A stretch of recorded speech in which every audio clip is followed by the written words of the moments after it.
ریب فیہ ھدی للمتقین. یہ جو رمضان ہے اس کو قرآن کے ساتھ بہت مناسبت ہے. یہ ایک دوسرے کے دوست ہیں.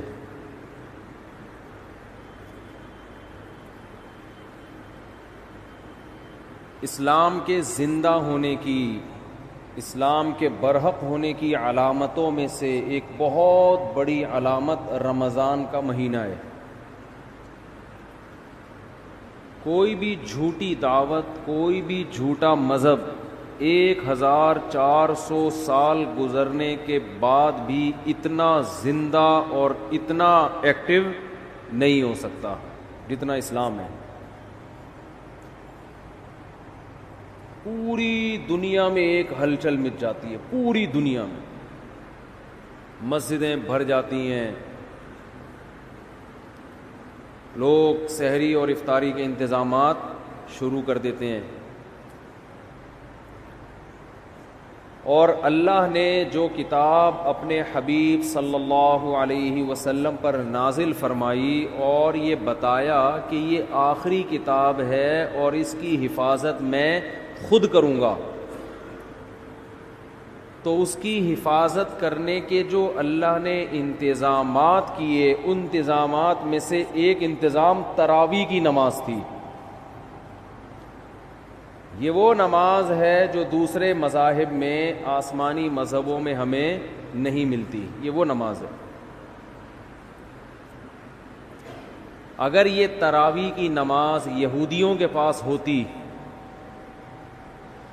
تو ان سے تورات ضائع بولیں نہ ہوتی، تورات ضائع نہ ہوتی. جب موسیٰ علیہ السلام پہ تورات نازل ہوئی تھی اسی وقت لوگ نماز میں اس کی تلاوت شروع کر دیتے اور پوری کتاب ختم کرتے جیسے ہم کرتے ہیں. تو اتنے لاکھوں اس کے حافظ پیدا ہو جاتے اور پڑھتے پڑھتے پڑھتے پڑھتے وہ آج اسی طرح ہوتی جیسے حضرت موسیٰ پر نازل ہوئی تھی. یار بھائی اس کو دن میں سیٹ کیا کرو بیٹھ کے، اس وقت نہ تجربے کیا کرو. جو بھی لایا ہے نا یہ آپ کی ذمہ داری ہے، یہ ان کی نہیں ہے. وہ ان کو لانے کیوں دیا آپ نے؟ یہ تو آپ زیادہ سمجھتے ہیں نا مائک کیسا ہونا چاہیے. اب یہ آدھا یہاں تک آ رہا ہے، تراویح میں بھی ٹینشن. وہ بیٹھے گا ہی نہیں، وہ کیسے بیٹھے گا؟ یہ تو آپ کل صدر جائیں صبح اور لے کر آئیں، ٹھیک ہے نا. پورا رمضان ابھی یہی ٹینشن. وہ نہیں، وہ پھر مجھے وہ یاد آتے ہیں جو محرم میں لال کپڑا لگا دیا تھا نا، تو اس پر غصہ ہو رہے تھے، پھر مائک اٹھا کے پھینکا تھا انہوں نے. تو ایسا نہ ہو مجھے بھی ایسے ہی کوئی ٹینشن ہو جائے رمضان کے شروع میں ہی. تو اگر موسیٰ علیہ الصلاۃ والسلام کو تراویح ملتی رمضان کی تو آج تورات ہمارے پاس اصل شکل میں موجود ہوتی. اگر عیسیٰ علیہ السلام کو یہ تراویح کی نماز ملتی تو آج انجیل اصل شکل میں موجود ہوتی. انجیل کے اتنے حافظ. موٹیویشن ملتی ہے نا. والدین جب اپنے بچوں کو دیکھتے ہیں کہ ہمارا بچہ نماز میں امامت کر رہا ہے اور الحمد سے لے کے والناس تک پورا قرآن سناتا ہے تو ان کا ظرف بڑا ہو جاتا ہے، دل بڑا ہو جاتا ہے. دوسرے والدین بھی سوچتے ہیں کہ ہم نے بھی اپنے بچوں کو حفظ کرانا. اس سے موٹیویشن ملتی ہے. اتنی موٹیویشن ملی کہ لاکھوں کروڑوں حافظ پیدا ہو گئے. ورنہ لوگ سب اپنے طور پہ قرآن پڑھتے، بہت ہی نیک لوگ حفظ کر لیتے، باقی لوگ کیوں حفظ کرتے بھائی؟ وہ کہتے کیا ضرورت ہے. مجھے اپنا بچپن یاد ہے، میں جب حافظوں کو تراویح میں پورا قرآن پڑھتے ہوئے دیکھتا تھا نماز میں، میرا بہت دل چاہتا تھا کہ کاش اللہ مجھے بھی یہ صلاحیت دے کہ میں بھی الحمد سے لے کے والناس تک مصلی پہ کھڑا ہو کر پورا قرآن پڑھوں. ایک دل میں جذبہ ہر سال جذبہ پیدا ہوتا تھا. اب بچپن میں تو ہم اسکول کالج میں پڑھے، ہمیں کہاں ٹائم ہی نہیں ملا. لیکن جب ادھر کو آئے نا تو پھر بڑی عمر میں نے حفظ کیا اور بڑی تمنا تھی. پڑھائی کے دوران حفظ کرتے کرتے بالآخر جب پہلی مرتبہ میں نے قرآن سنایا ہے تو پوری رات بیٹھ کے میں یاد کرتا تھا، پوری رات. بہت مشکل تھی نا، کچا تھا، سنایا صحیح تھا. جیسے مجھے یہ موٹیویشن ملی اور بھی مسلمانوں کو یہ موٹیویشن ملتی ہے.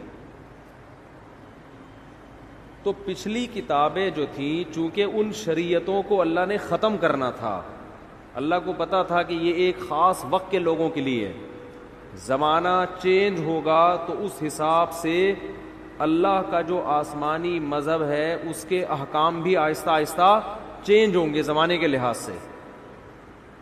تو اس لیے اللہ کے علم میں یہ بات تھی کہ ایک آخری پیغمبر کو میں بھیجوں گا، محمد صلی اللہ علیہ وسلم، اور انہیں جو شریعت دوں گا وہ قیامت تک کے لیے قابل قبول ہوگی. ایسی شریعت ہوگی، وہ ہمیشہ، وہ ہر دور میں ہر جگہ پہ چلے گی. وہ اب آپ دیکھ لیں پچھلی امتوں کو جو روزے دیے گئے وہ 24 گھنٹے کے روزے تھے. آج اگر ہمیں 24 گھنٹے کے روزے مل جاتے، پہلے ہی مارکیٹ سے روزے دار شارٹ ہوتے جا رہے ہیں اور مارکیٹ سے شارٹ. اور بہت سے لوگ جو گرمیوں میں 24 گھنٹے کے روزے رکھتے وہ 26ویں روزے پہ آ کے دنیا سے ہی شارٹ ہو جاتے ہیں، کیونکہ پہلے جیسی قوتیں نہیں ہیں. گرمیوں کے روزے کہاں 24 گھنٹے رکھ سکتا ہے آدمی؟ تو روزے میں اعتدال پیدا کر دی اللہ نے. آج جو ہم نے آیتیں پڑھی اس میں کُلُوا وَاشْرَبُوا حَتَّى يَتَبَيَّنَ لَكُمُ الْخَيْطُ الْأَبْيَضُ مِنَ الْخَيْطِ الْأَسْوَدِ مِنَ الْفَجْرِ، کہ کھاؤ اور پیو یہاں تک کہ فجر کا وقت ظاہر ہو جائے. فجر تک کھانے کی اجازت ہے تمہیں. تو یہ جو تراویح میں ہم قرآن پڑھتے ہیں نا، یہ رسول اللہ صلی اللہ علیہ وسلم نے شروع کیا. اللہ نے آپ پر وحی کی. ایک رات آپ صلی اللہ علیہ وسلم نکلے گھر سے. نبی صلی اللہ علیہ وسلم تہجد اپنے گھر پہ پڑھا کرتے تھے، مسجد میں جا کے نہیں پڑھتے تھے، حالانکہ گھر اور مسجد ساتھ ساتھ ملے ہوئے تھے. لیکن آپ صلی اللہ علیہ وسلم مسجد میں تشریف لے گئے. صحابہ کو اندازہ ہوا کہ جب نبی مسجد میں آ رہے ہیں اس کا مطلب سب کو دعوت دی جا رہی ہے کہ جماعت سے نماز ہوگی. یہ اس کی سائن اور اس کی علامت تھی، کیونکہ نوافل آپ صلی اللہ علیہ وسلم گھر میں اکیلے پڑھا کرتے تھے، اور تہجد میں کبھی کبھار 2-4 صحابہ ساتھ ہو گئے، زیادہ تعداد آپ کے ساتھ تہجد میں شریک نہیں ہوتی. اسی وجہ سے فقہاء نے لکھا ہے کہ نفل نمازوں میں 3-4 سے زیادہ افراد کی جماعت یہ شریعت میں پسندیدہ نہیں ہے. یہ اپنی طرف سے آپ نفل کی جماعتیں نہیں کر سکتے بڑی بڑی، کیونکہ نبی نے نہیں کی ہیں. اشراق کی نماز اکیلے پڑھی، اوابین اکیلے پڑھی ہے. لیکن رمضان میں آپ مسجد میں جب تشریف لائے تو صحابہ سمجھ گئے کہ یہ اپنی نماز نہیں ہوگی بلکہ اس میں ترغیب دی جا رہی ہے کہ جماعت ہوگی. صحابہ کی اتنی حرص، اتنے لوگ اکٹھے ہو گئے، 3 دن تک آپ آتے رہے، اتنا مجمع اکٹھا ہو گیا، کیونکہ نبی کے پیچھے کون نماز چھوڑے گا بھائی. کیا آپ صلی اللہ علیہ وسلم نے فرمایا مجھے خطرہ ہوا کہ یہ نماز تم پہ فرض نہ ہو جائے، تمہارے شوق کو دیکھتے ہوئے فرض ہو جائے گی تو مشکلات پیدا ہو جائیں گی، لہذا آپ نے ختم کر دی وہ. لیکن جو صحابہ جن میں تفقہ، جن میں بصیرت تھی، وہ سمجھ گئے کہ نبی چاہتے ہیں کہ یہ نماز لوگ پڑھیں، لیکن آپ اس کو 5 نمازوں کی طرح فرض کرنا نہیں چاہتے، لیکن چاہت ہے، ورنہ 3 دن بھی نہ پڑھتے نا. صحابہ نے دیکھ لیا کہ نبی کی یہ کیا ہے، بولو چاہت. اس لیے نبی صلی اللہ علیہ وسلم کے دنیا سے جانے کے بعد جیسے ہی رمضان کا چاند نظر آتا صحابہ مسجدوں کا رخ کرتے. حالانکہ تہجد صحابہ گھر میں پڑھا کرتے تھے، مسجدوں میں نہیں پڑھا کرتے، اور تہجد میں بڑی بڑی جماعتیں نہیں ہوتی تھیں. صحابہ سمجھ گئے کہ یہ نبی کیا چاہتے ہیں، اس نماز کو امت میں رائج کرنا چاہتے ہیں. اس وقت صحابہ نے اس کو الگ سے کوئی نام نہیں دیا تھا، الگ سے کوئی نام نہیں دیا تھا، بس قیام اللیل رات کی نماز ہے, رمضان میں جماعت سے ہوگی. ایسی صحابہ کرام کی حرص تھی اس نماز میں, کیونکہ بدعت نہیں تھی, کیونکہ دیکھ چکے تھے نا نبی کر چکے ہیں, کہ حضرت ابو بکر کے دور میں سب جماعتوں میں بٹے ہوئے ہوتے تھے. سارے صحابہ چونکہ حافظ نہیں تھے, حضرت ابو بکر, عمر, علی, عثمان, چاروں صحابہ رضی اللہ عنہم یہ حافظ تھے.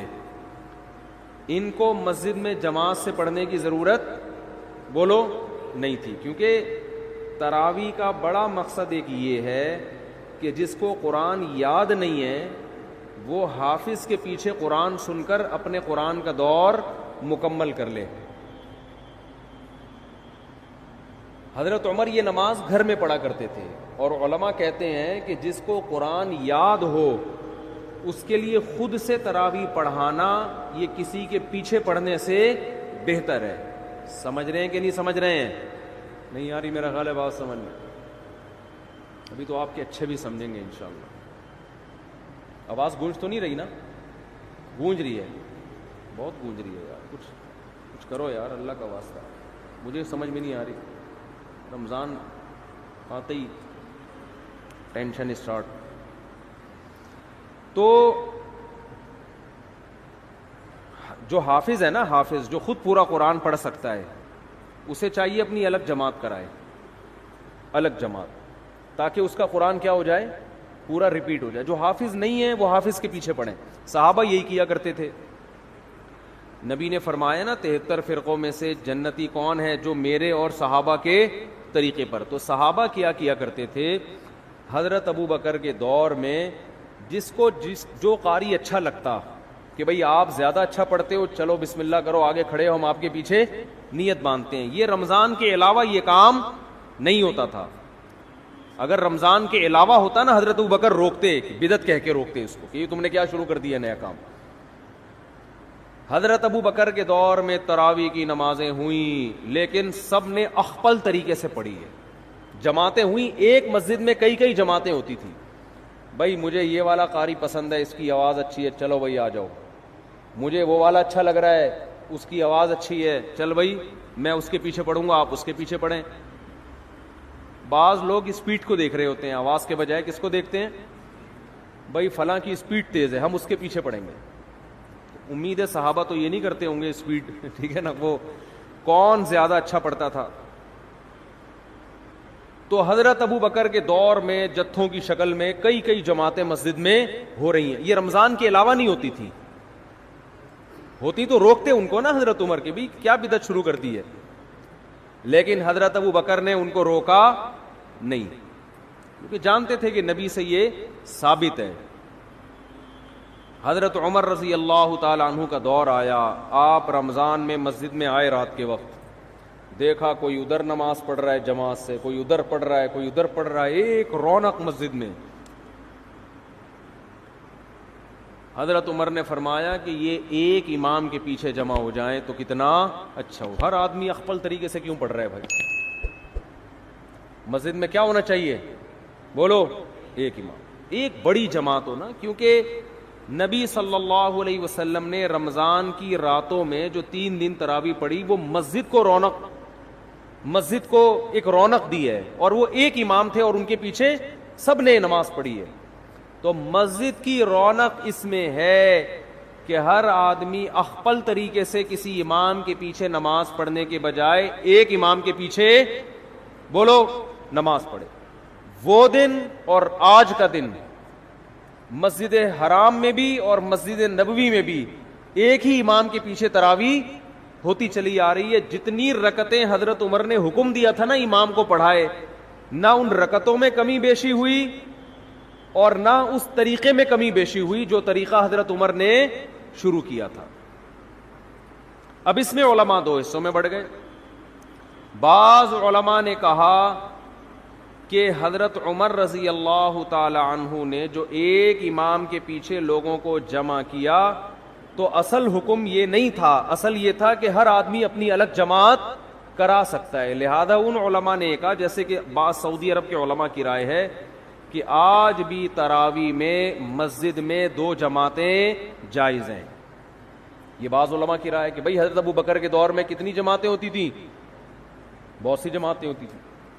لیکن جمہور کا قول یہ ہے جس میں حنفی بھی شامل ہیں, حنفیہ, کہ ٹھیک ہے ہوتی تھیں لیکن جب حضرت عمر نے اس کو ختم کر دیا اس سسٹم کو, اور باقی تمام خلفائے راشدین نے, حضرت عثمان, حضرت علی نے دوبارہ وہ 2 جماعتیں شروع, 2 یا زیادہ جماعتیں نہیں بلکہ ایک امام کے پیچھے, تو اب حضرت عمر کے فیصلے کے بعد ایک مسجد میں تراویح کی 1 سے زیادہ جماعتیں جائز, بولو نا, نہیں ہیں. کیوں جائز نہیں ہے؟ رسول اللہ صلی اللہ علیہ وسلم نے فرمایا علیکم بسنتی وسنت الخلفاء الراشدین المہدیین, کہ میری اور خلفائے راشدین کی سنت کو لازم پکڑو. بات سمجھ میں نہیں آ رہی میرا خیال ہے. تو جنہوں نے خلفائے راشدین کی سنت کو نبی کے کہنے پہ لازم پکڑا وہ مسجد میں کتنی جماعتیں کرتے ہیں؟ 1. اور اس میں رونق بھی ہے. اور بعد کے خلفائے راشدین نے حضرت عمر کے اس کارنامے کو بہت سراہا. حضرت علی رضی اللہ تعالی عنہ ایک دفعہ مسجد نبوی میں نکلے رمضان میں, دیکھا ایک امام کے پیچھے لوگ تراویح پڑھ رہے ہیں. فرمایا اللہ عمر کی قبر کو نور سے بھر دے, او کما قال, کہ اس نے ہماری مسجدوں کو رونق بخش دی. مجمع بڑا ہو گیا نا, تو اس میں مسجد میں کیا ہوتی ہے؟ رونق. ہر آدمی اخپل طریقے سے پڑھ رہا ہو, 2 ادھر پڑھ رہے ہو, 2 ادھر, ان کی آوازیں بھی آپس میں کیا ہوں گی؟ ٹکرائیں گی. پھر لوگوں میں بحث بھی ہوگی, وہ والا زیادہ اچھا پڑھ رہا ہے, وہ اس کی اسپیڈ بہت تیز ہے, آ جا ادھر آ جا, ہوتا ہے نا ایسے. ہمارے یہاں تو یہ پھٹا شروع ہو جاتا ہے نا, ابے وہ آدھے گھنٹے میں ایسے پورا اسپیڈ سے بھاگا ہے, تو ابھی کیا کر رہا ہے. مسجدوں میں نا یہ مقابلے ہوتے ہیں. تمہارے یہاں تراویح کتنے بجے ختم ہوتی ہے؟ پتہ 10 بجے. ابے تمہارے یہاں 10, ہمارے یہاں تو 9:45 پہ ختم ہو جاتی ہے. ایسا فخر کرتے ہیں جیسے 15 منٹ بچا کے پتہ نہیں یہ کیا کوئی بزنس کریں گے, کروڑوں روپے کمائیں گے اس میں. تو بہت صحابہ کرام مسجدوں کو کیا کر دیا کرتے تھے؟ بھر دیا. انہوں نے نام نہیں دیا اس کو تراویح کا, لیکن وہ یہ جانتے تھے کہ یہ ایک ایسی نماز ہے جو رمضان کے ساتھ خاص ہے, اس اسٹائل میں ہوگی, اتنی رکعتیں ہوں گی. پھر بعد میں اسلاف نے اس کو تراویح کا نام دے دیا کہ بھئی الگ نام دے دو. نام دینے پر نہ اللہ کی طرف سے کوئی پابندی نہ گورنمنٹ کی طرف سے. نام کیوں دیا تراویح کا وہ میں بیانات میں بہت دفعہ بتاتا رہتا ہوں. ترویحہ 4 رکعتوں کے بعد ان کی عادت تھی تھوڑا آرام کرنے کی, تو 4 رکعتوں کو ایک ترویحہ کہا, اور تراویح کئی دفعہ 4 رکعتیں, اس لیے 8 رکعتوں پر تو یہ لفظ بیٹھتا ہی نہیں ہے. پھر حضرت علی رضی اللہ تعالی عنہ جب کوفہ چلے گئے, جب حضرت عمر نے تراویح شروع کروائی نا, تو مکہ میں, بصرہ میں, کوفہ میں, دمشق میں یہ خبریں پھیلنا شروع ہو گئی. بھئی خلیفہ راشد نے سب کو ایک امام کے پیچھے جمع کر دیا ہے. پوری دنیا میں صحابہ جہاں جہاں بھی گئے رمضان میں سارے مسجدوں میں آ کے جماعت سے نماز شروع کرتے. حضرت علی رضی اللہ تعالی عنہ رمضان کا چاند نظر آتے ہی کوفہ میں اپنے گھر والوں کو بھی, بچوں کو بھی, اپنے ازواج کو بھی, عورتوں کو بھی لے کے مسجد میں آیا کرتے تھے. ان کے شاگرد بھی, صحابہ بھی یہ کیا کرتے تھے. حالانکہ عام طور پر صحابہ کرام خواتین کو مسجد میں نماز پڑھنے کی ترغیب بولو نہیں دیتے, کیونکہ یہ جائز تھا مگر ترغیب نہیں تھی اس کی کہ مسجد میں آئیں. ترغیب یہی تھی کہ وہ جماعت سے نماز مسجد میں پڑھنے کے بجائے کہاں نماز پڑھیں؟ گھر میں. لیکن ہم اسلاف میں یہ دیکھتے ہیں کہ تراویح کی نمازوں میں اسلاف میں ہمیں یہ عمل ملتا ہے کہ وہ اپنی عورتوں کو بھی مسجد میں لایا کرتے تھے. بعض لوگ اس پر اشکال کرتے ہیں, عورتوں کے ساتھ بچے بھی ہوتے ہیں, وہ شور کرتے ہیں, وہ یوں کرتے ہیں. آج بھی کچھ شکایتیں آئی ہیں. انتظامیہ کا جو بھی فیصلہ ہوگا وہ آپ کو کل سنا دیا جائے گا کہ خواتین کو لانے کی یہاں اجازت ہے یا نہیں ہے. وہ انتظامیہ کے کندھے پہ رکھ کے میں بندوق چلاؤں گا. ان کا کہنا یہ ہے کہ بھئی وہ عورتوں کے ساتھ بچے آتے ہیں, شور کرتے ہیں, تو لہذا وہ کل نہ آئیں خواتین. ہمارے یہاں تو آج تراویح میں آئی ہیں نا, تو کل سے نہ آئیں. انتظامیہ کا یہ قول ہے, ٹھیک ہے نا.